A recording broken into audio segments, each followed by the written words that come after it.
শুনলাম। আমরা এবারে অনুরোধ করছি আমাদের সহ সভাধিপতি মালদা জেলা পরিষদ মাননীয় এটিএম রফিকুল হোসেন মহাশয়কে ওনার কাছ থেকে খুব সংক্ষিপ্ত আকারে কিছু বক্তব্য আমরা শুনে নেব।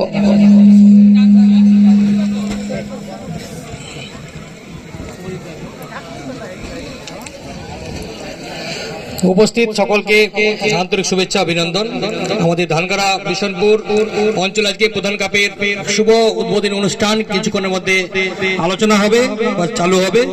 এখানে উপস্থিত আছেন আমাদের মালদা জেলা পরিষদের সম্মানীয় সভাধিপতি লিপিকা বর্মন ঘোষ মহাশয়া। উপস্থিত আছেন আমাদের জেলা পরিষদের মৎস্য কর্মাধ্যক্ষ রিয়াজুল করিম বক্সি বাবু ভাই, আমার জেলা পরিষদের কলিগ সম্মানীয় আব্দুল হাই সাহেব, শিউলি ম্যাডাম, আমাদের সম্মানীয় চাচলটু ব্লকের বিডিও সাহেব আছেন শান্তনু চক্রবর্তী বাবু, আমার পঞ্চায়েত সমিতির সভাপতি বাদল শাহ, সহসভাপতি আবুল কালাম আজাদ, পূর্ত কর্মাধ্যক্ষ থেকে শুরু করে সমস্ত, বিশেষ করে এই অত্র অঞ্চলের দুই প্রধান শিক্ষক, ধানগাড়া বিশনপুর হাই মাদ্রাসার শিক্ষক সম্মানীয় সফদর সাহেব এবং বিশনপুর হাই স্কুলের রফিকুল বাবু আছেন, আমাদের সুনিয়াদা আছে, আমাদের